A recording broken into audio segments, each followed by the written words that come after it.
Welcome to Toffee Blues, your source for all things Everton. I'm Jerry, joined today by Terry and Jordan, giving you a little preview of the upcoming Chelsea match, which, apparently Everton will be led into the game by caretaker, I guess he's caretaker manager, interim manager, whatever you want to call him. He'll be in charge, Duncan Ferguson. That is the rumor that's filtered down, right, guys? Yeah, it's come from Paul Joyce. For anyone watching the video, this is all happening as we're recording. So yeah, we're still. That's why I'm confirming this, because I'm not the one who actually looked at it, and Terry's Terry always feeds me information like this, and so I got to make sure I get it right. Yeah. It's just come up on my phone too. It's Paul Joyce. Yeah. It was easily predictable. Like there was not going to be a new manager in place in time, and even if one came straight in, they weren't going to have the time to spend with the players. They'll do the old, if it's in place before then, they'll do the old come in the changing room before the game and let Ferguson take it. I hope it's only the one game, because it'd just be ridiculous if it's not. There's no way he could top whatever locker room talk. I think this locker room talk will be. Can you imagine that guy getting people he would be a very emotionally charged, get you ready for the game. That's why I think this choice is strategic in a way, because it's like we want to get the players motivated, so we've got the guy who it's almost like. See, it reminds me when I played JV basketball for Reynolds High School locally. My head coach was Ralph Kitley, who's 6'10", former Wake Forest player. Okay, 6'10", all right, and that guy hovering over you if you were playing shit. Okay, it was terrifying. All right, so I'm just imagining a similar type of situation. Yeah. So it's not the worst idea if you're wanting to get a boot up their ass. Yeah, there you go. But as far as the rest of it goes, I don't know. I've always heard he's pretty good working with the young strikers with hold-up play and that kind of thing. But I don't know a whole lot about him as a coach or as a manager. I don't. So when we talk about our possible lineup in a little while, this is very much, I think we're just going to be trying to put who we feel like should be starting, and we're just going to go like that. I don't think predicting this is going to be all that possible. You know what I mean? So really quick, guys, current form for Chelsea. They're fourth in the table. They got 29 points. They're 9-2-4. Their past four games, the last one, 2-1 over Villa. I think Abraham had a goal and an assist there. They lost 1-0 to West Ham. Drew 2-2 with Valencia. And that was actually a really entertaining game in Champions League. And before that, they had a 2-1 loss to City. Possible lineup, maybe my favorite name to say in the Premier League, Arrizabalaga, will be their keeper almost certainly. Reece James on the right, Christensen, Zuma probably starting at the center backs, and Azpilicueta on the left. Kant and Jorginho probably playing those center mid positions. Willian, Mount, Pulisic, rah go USA, and Tammy Abraham. Is anyone out? Well, Ross Barkley, I believe, is out. So if you were hoping to get out your rats and throw them at the field, this is probably not the game to do that. And Loftus-Cheek, of course. Rudiger, I think, is out. So yeah, who are their game changers? Let's go to Terry. Anybody on this team, on this Chelsea team, where you're like, wow, we should watch out for them? Because I feel like there's like 5 or 6 of them. Yeah, all of them. They're starters. Yeah, I sort of base it on where you're weakest. So I'm going to probably say Jorginho and Kante. They're just a different class to our central midfielders, aren't they? It'd be easy to say, oh yeah, Pulisic, is in a good run of form and all that. They probably, they are good players, and Mason Mount as well. But I'm going to go with Kante, Jorginho, and probably Mount as the 3 central midfielders they've got are just a lot stronger and a lot more consistent and in better form than any of our central players. Who are you thinking, Jordan?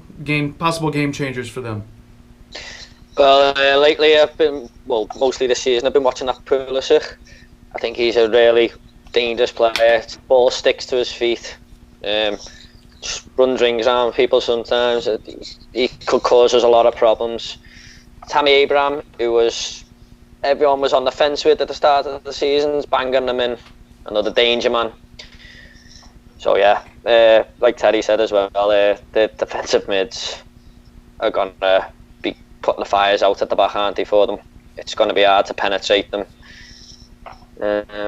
So that's what I'd be looking to. That's their strongest point, I'd say. Yeah. Maybe go down the flanks to the fullbacks. Who aren't? I wouldn't say the fullbacks are absolutely brilliant, but yeah, it's more like the attacking players and the two defensive mids. It's the midfield area basically that they're going to be a big threat from with the players they've got. Yeah, I've watched Pulisic play for a long time. He brings something. It's not just a speed and quickness of his feet, but also he plays quickly up here. He's thinking quickly. He's getting rid of the ball quickly. His movement off the ball is strong. Whenever I watch him play, I just think slasher. He just slashes. He's constantly moving. He thinks quickly. He's a sharp kid. He's like the great American like hope when it comes to the sport right now. No offense to you Chelsea folk, I hate he went to Chelsea. You know what I mean? But he's getting an opportunity there. So do I totally hate that he went to Chelsea? No, not with all my being, because he's getting to play at a big club in the Premier League, and I like that for the kid. It's good for American football, all right? American football. Do the math on what I meant by that. It's confusing being American doing this show. I'm just saying. So,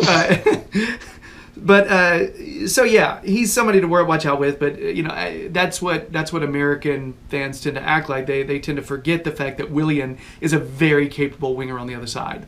Yeah, he's very good. He's had this resurgence lately. He never went away. He just wasn't getting as many opportunities before. He's always been a good quality player. Watching that, they had if you can watch that match with Valencia, that was a good game. That was a really entertaining game. Two really good teams, and honestly, I'm not completely sure how we're gonna deal with this. I'm just hoping that there's a little bit of momentum in terms of motivation coming from the big man who will be leading us out. Possible lineup for us guys. We know we got injuries, right? So I'm gonna let Jordan start. Although Jordan sometimes has this look on his face where he wants me to start with Terry. So let me make. You're good with starting. Okay, cool. So this is one of those where I will say none of us are going to be right, almost certainly. So there's a little. I almost feel like there's less pressure. So Jordan, what do you got? Should I go with what I think or what I would go? Let's go with what he'll go with. We usually say what we think he'll go with. I know nothing about what so I'm just going to say they're the same thing. Just go with what you think will happen. It doesn't really matter. But I just don't know how you predict what he's going to do. Right. Well, for the start, we're at home. We need to win. We're in the bottom three. So let's swerve that five at the back. Let's go. I don't even know what put Pickford in goal after that. Lussell. Right, I'm going to go with Pickford. I do think he's a good keeper. He had a terrible game against Liverpool, but I will go with Pickford because I do rate him. I go with Sidibe. If he could play like he did against Leicester, that'd be a bonus. Holgate and Mina for me because Michael Keane was atrocious the other night. He's been terrible all season. Luca Dean left back speaks for itself. The defence really. Centre mid, I'd put Tom Davis, and if the injuries are all the same, I'd put Schneiderlin in there because Gylfi Sigurdsson hasn't turned up all season, which is a shame because last season I thought he was great for us. On the right, I'd go with Richarlison. On the left, I'd go Bernard. Iwobi in the centre, and it'll be interesting to see who Duncan Ferguson puts up front here because that's who he works with. For me, it's got to be Keane. His last 2 games, he showed that he's looked lively. He looks up for it. So yeah, Keane. I'll go with. All right, Terry. What I'd like to do and what I think he might do are quite different. So I'd like to see Keane and Richarlison up front as a 2, but it's just not going to happen. So I think he'll go with Pickford. Although, like Jord, I'd like to see Lossell get a game, Lersel, whatever, because I think Pickford was that bad in the last game that we've brought Lersel in. He's not even played. But Pickford, Coleman at right back if he's back, because he's, Ferguson I think is going to play it safe there. He'll put Coleman back in. I think it'll be Holgate and Mina, Luca Dean left back, central midfield. I think he'll play 4-2-3-1. Sorry, so I think it'll be Davies and Schneiderlin. If Delph is fit, which I don't think he will be, but on the off chance he is, I think he'll start over Schneiderlin. But it'll be Schneiderlin and Davies. Bernard on the left, Walcott on the right, and Richarlison up front. Oh, and Iwobi behind the striker. So I think similar to the West Ham game as you can get. I think he'll go for that. But obviously, you just don't know, do you? Because he could surprise. I'm saying he only won't play 4-4-2. How do we know? He might do. I'd like to see Keane and Richarlison start as a pair and set the team up like that because they're the only players I think with proper quality. But I wouldn't be upset if we saw Iwobi behind the striker. All right. So I've got Pickford, Coleman if he's healthy, but I'm assuming he's not. So instead, initially I wrote down Holgate at right back. But if I did that, I'd be starting Keane at center back, and I just don't think, I feel like out of the two, I would rather Holgate start at center back, and I feel like that position's more important. So I'm going Sidibe at right back, Holgate and Mina in the middle, Luca Dean on the left, Schneiderlin Davies in the middle, Bernard on the left, Iwobi in the center, Richarlison on the right, and Moise Keane up top. There's a lot of similarities here, guys. What we're doing here, I think we're not really that far off. So, I think I'd be really curious if we're that close on what we want to do. Is it possible that Ferguson will do the same thing, or whoever ends up being in charge? So, if it's that clear cut to us, I don't think the options of that are there to really go, get too funky with it. I think the only real point of interest will be who he starts up front because they're all fit, the strikers. The point of interest, there's who starts up front, there's who starts at center attacking mid, there's who starts at right back, and there's who starts at center back. You know what I mean? The only positions we pretty much agree we think Pickford's going to start at goal, right? Luca Dean's definitely on the left, and Yerry Mina is one of the center backs. Yeah. The other center back, the right back, up in the air. We think it's going to be Davies and Schneiderlin, but we're not sure because Sigurdsson was part of that as well at some point. And that's not even that. Yeah, it's just, and you mentioned Walcott possibly being in there too. So, yeah, I think there is more flex possible here. And I forgot you mentioned Walcott on the right, by the way, because that's very possible. Does Ferguson seem like the kind of guy who would go back to basics and go 4-4-2? Or do you think he would just say, look, the system is fine, let's just play what I feel like is the best personnel? I mean, who knows? It it would just be quite adventurous to use a formation that isn't in vogue, and the players haven't played it at this club at least. So it'd be very, very like left field, wouldn't it? Whereas the 4-2-3-1 with appropriate personnel in certain positions is something they're all used to, and I've had the odd good game this season playing. So I think 4-2-3-1 with Iwobi in the 10 would be probably the safest option, regardless of whatever else he does. Mm-hmm. What do you think, Jordan? Yeah, I just think he'll play it more safe, to be honest. I don't think he wants to change it too much and then maybe get humiliated on his first game. But you never know, there could be a surprise in there. Remember David Unsworth came in, next minute Lennon was back in the team, Beningame was playing, or Beningame was it? Yeah. So it's a hard one. He's never managed before, has he? So we don't know. See, that's what I'm curious about, is if there's anybody on the younger team, on the U23s, who makes an appearance, and we get blindsided with it. I'm really curious. He might fancy Andy Gordon, mightn't he? He might fancy Andy Gordon. Or Adniran, Dennis Adniran, Yeah. Yeah, it's a good point. You can't rule any of that stuff out, can you? I think if he did go, just on a side point, if he did go 4-4-2 with Keane Richarlison up front, he would immediately get the whole crowd behind him, because people have wanted 4-4-2 for years, and a lot of people want Keane to play and think Richarlison should play up front. So if you've tried that, people will be like, oh well, Ferguson, he might be the right choice. It'd just be the easiest onside thing with a lot of supporters, but like Bernard on the left and Iwobi on the right, or Walcott on the right. Iwobi's not really any good on the right.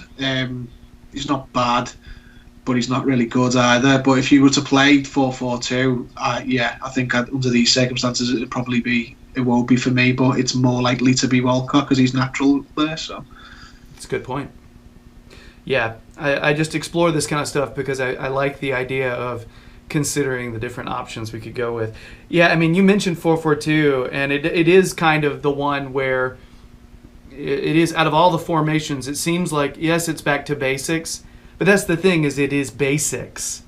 You know what I mean? And if you're looking to shore things up and keep the game simple, 4-4-2.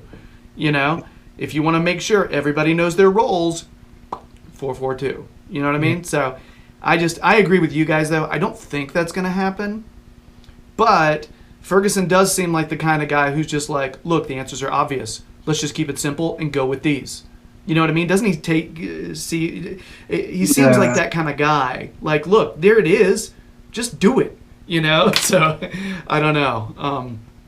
But I could be stereotyping him because he's a tall, blunt gentleman. Jordan, you were going to say something? I was just going to say, I don't think they will, but I just hope that the fans won't be too quick to turn on him if he does do a couple of games. I don't know, because a lot of fans are questioning him being in the backroom staff and surviving 4 or 5 managerial appointments. And I think if it goes sour really quick, I think the fans could turn on him very quickly. That won't translate to Goodison, I don't think. I can see why people think that, but on the match days, even if it went as badly as it did with Unsworth, I don't think anyone really turns on Unsworth. I think they just said, why is the club still leaving him like this in this position? They'll just say, if he's in for a protracted spell of games and isn't playing well, they won't blame Ferguson at all. Yeah. Yeah, it's probably just more of a social media thing. I don't necessarily disagree with that. I just don't think it will translate it to Goodison on a match day. I think the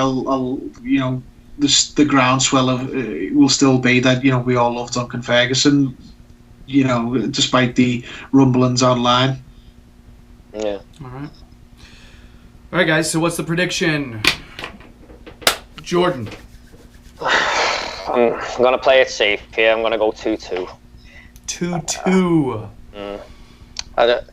I went with 2-0 against Norwich. I went with the 4 or 5-0 against Norwich, so I'm just going to play it safe this week. And I do honestly think it'll be a draw. Well, we all called a win against Norwich, which should have been our first sign. Because every time we do that, bad news. Every time. Terry, what do you got, man? I'm actually going to go with 2-2 as well. I hope I'll take it right now. Any positive result just to stop the rot, but hope to get a bit of a bounce from the players, trying to working hard, hopefully to turn things around. But Chelsea are a good team as well, so 2-2. I'm gonna be bold. Yeah. Some may say stupid, but let's say bold to say it nicely. 2-1 win. 2-1 win. I'm gonna say Keane gets a goal. Moise Keane gets his first one. I think Ferguson the rah-rah factor will be big, and motivation will be high. And yeah, that's what I'm gonna say. I don't know if that'll continue into the next match. But yeah, I'm going to say this time, and that's it. Wishful thinking? Yes, absolutely it is. So I can justify it if I need to. But yeah, I don't know. Ferguson getting in their grill. Let's do this. All right. Are we good with this, gentlemen? We good? Yeah. All right. So that's it for our Chelsea match preview. A rudderless Everton will move its way into Goodison. Let's see what happens. I don't know. So if you're digging the videos, please subscribe to the Toffee Blues YouTube channel. We really appreciate it. If you want more Jordan, check out his Twitter. He'll tell you when and where he's going to be. He's got a film review. I guess it's a blog that's on Instagram. So is it a blog or a vlog? It's a blog. Hopefully expand into a proper blog soon enough. But it's just Instagram for now. Okay. So you can check his Twitter bio. He'll tell you where that is. Yeah. So there's that. Also, if you want more Terry, check his Twitter. He'll tell you where he's going to be plopping down his Everton, thoughts. I just made that a verb.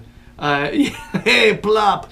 All right, so yes, that's a thing. That's not gross at all. But check his Twitter. He'll tell you when he's going to be putting his stuff all over the place. He does Liverpool Echo fan jury. They let him do it. So he'll put his Everton thoughts on there. So why don't you read them? Hey, and I guess that's it. Let's get some good vibes going for Everton coming up. They need them. Need them real bad. So, Jordan, thanks so much, man. Good to talk to you. Nice to be on. Thanks. Terry, much love to you, my good man. You too, guys. Take it easy. And for these gentlemen and myself, it's gotta get better, right? All right. Bye.